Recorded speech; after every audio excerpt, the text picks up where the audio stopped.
people. And yeah, it's just, but it warms my heart when I hear that it's genuinely helping people. So yeah, it really does. And I mean, you have such a talent for it. It just feels so organic, like it's so natural. You know, I'm taking your class and I'm like laughing, and you know, even if I'm climbing a hill or doing a hard sprint, it's like, it's just, you bring so much fun and great energy and training to every class. So like, what's the magic behind that? How do you do it? I don't honestly know, other than the fact that I genuinely love to run. I genuinely, I think I'm an only child by my parents. I have an older half sister from my dad's first marriage, but she's 24 years my senior, so we never grew up together. So I'm definitely like that kid who used to host radio shows to her teddy bears and quite used to entertaining herself in an empty room. So I think, you know, that sort of experience and that drive for attention that a lot of kids, only child, and I think children from large families have, that like, look at me, look at me, look at me situation. So I think it's fun. It's still a huge element of fun when the camera goes on. I'm sure you feel that when you click record, it's something you love to do, and you get this little extra bubble and sparkle about you because it's one of your passions. So I think as long as that keeps going, and I keep the mantra of, I run for me. Even when I'm training for hard races, I run for me. Like, even if I some days want to run without a watch, which is getting harder and harder to do, but I won't necessarily just pay attention to it all. So I think as long as that continues, that comes to the tread with me when I'm teaching. Right. And that's like the real Becs. I'm just having a run, and I love to run, and it's fun because I've got these cameras and this studio with the most incredible sound. I get to pump my music really loud. Yeah, I mean, that comes to the tread with me when I'm teaching. Right. And that's like the real Becs. I'm just having a run, and I love to run, and it's fun because I've got these cameras and this studio with the most incredible sound. I get to pump my music really loud. Yeah, I mean, it comes through in like every class that I've taken. It's just like, it's great, it's fun, training is awesome. What are some of the like key elements, right? If we're not talking energy and vibe, but music or training and coaching that kind of go into your classes, because that's also a super creative outlet for you. And also, you know, it takes a lot of creativity to put that together. Yeah, so music is, I would say, secondary for all of my classes, apart from like the fun runs and the fun walks, the music focused ones. For the most part, there are certainly days on like a tempo run or an endurance run class where I think definitely the programming and the point, the aim, the goal of the class on a coaching level is paramount importance.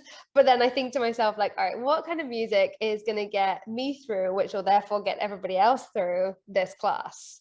So it swings and roundabouts. But yeah, music's so much fun to play with. I definitely came into Peloton with this, like, I love disco remixes and house. And then all of a sudden it was like, actually, do I think I just like dance and pop. And I don't do a lot of hip hop, mainly because I'm a real English prude and I hate swearing, and I get really uncomfortable when there's a lot of explicit language, like back to back. I don't mind the odd explicit word here and there. I mean, we all swear, but when it's just consistent, I'm like, no, please, no, I don't like this anymore.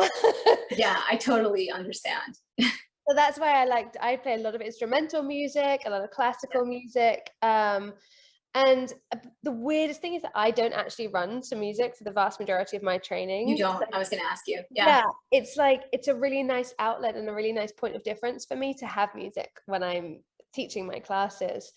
But the most important thing for most of mine is making sure that my coaching comes through in an effective way. So every single class is going to give at least one person out there a brilliant first class, / introduction to running / you will love running if you keep going, and be like a really, really great workout, an effective workout that they're like, cool, yeah, I feel like if I did this class again a couple of times, I'm going to feel some progression. Because in the end, that's what we want from training, no matter what your discipline is, whether it's yoga, running, cycling.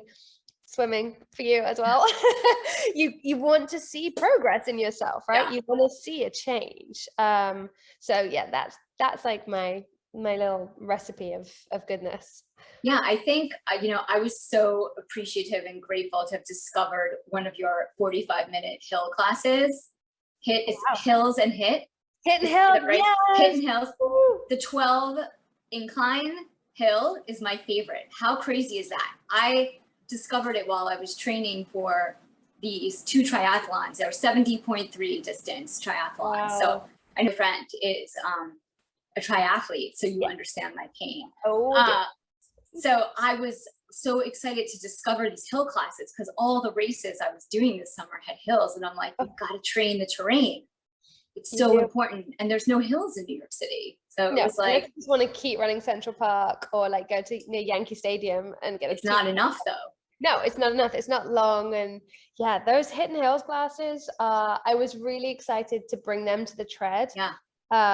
It took a while. I was like, oh, we should do this. And as part of my role at Peloton, I'm the tread training specialist. So new programs, I work with Robin and we create them. And so that was really exciting. And I just love that people are enjoying it and feeling this hills is essentially part of speed training. So they do go together really well, but it's just a different side of it because you're trying to keep that heart rate lower than you normally would on a hill, which I think is great for people because it gives them that slice of humble pie. Whereas a lot of the times straight up hills class, people just want to hammer it. They're like, I just want to get to the top of this. You really need to like check yourself when you're climbing. Oh yes. Yep. Yeah. Actually, I just got back from this race and I was signed up for the Rock and Roll DC half marathon. Wow. Which, I'm not doing it now. Okay. I was like, well, I didn't know the elevation. And then I looked at it and the elevation was like over 1,000 at least, I think. And I looked at it on a map and it was serious climbing. And I'm like, I'm done with climbing for the summer. Like I need a break. I need something flat that is a confidence booster, that I could feel good, that I could get a good time. Like I'm done with hills. Not on the treadmill. Yeah. After those 2 triathlons, you don't want that third and final race to be something that's just feels defeating from the day of training onwards. Yeah, I mean, but I think those classes are great. I mean, I need longer hill classes, like an hour. I know I'm the only one. Maybe there's like thousands of triathletes on Peloton, but it's growing. It's growing, right? I mean, I think so like speaking of running and like calling someone to help you, I was watching your amazing new docuseries, The Roadmap, which is like your road to the Great Britain Marathon trials, which is amazing. And I actually had tears in my eyes while I was watching it. And so many of the things you said, I was like, oh God, thank you. I'm not alone. And like, you're an elite professional athlete feeling the same things that me, this like recreational athlete, out on the course is feeling, like that moment where it's like a real challenge and you're like, I want to quit, or should I finish? How do you get through that? Like, what do you tell yourself? Well, I mean, first and foremost, we're all the same. I think no matter what level of athlete you consider or others consider you as, we're all the same. We're one and the same. We're a human body that is putting ourselves through this crazy thing that we decide to do, whatever it is, from a 1-mile race or 200-meter dash to ultra marathons and beyond into triathlons. It's a task, and at some point we all have to have that mental battle with ourselves. And I don't think I've ever met somebody, including some of the professional athletes that I've had the pleasure of meeting, I've never met one of them that hasn't had that chat at some point. And whether it's on race day or in a training run, wherever it is, it's a weird conversation to have with yourself, because inevitably you're having this conversation, but you're still in motion and nothing's stopping. And I think that's the key for me, is that if I can still have this conversation with myself and I haven't come to a grinding halt, then I can keep going, because it's just a game. It's just mind games. It's trying to mess with me, and I know I'm stronger than that, and I can keep pushing through. I think touch wood, I've never had that moment where something is injured, where I've been forced to come to that grinding stop because of pain. So I know that's a very different mindset. If you're like, can I push through this, or have I torn something?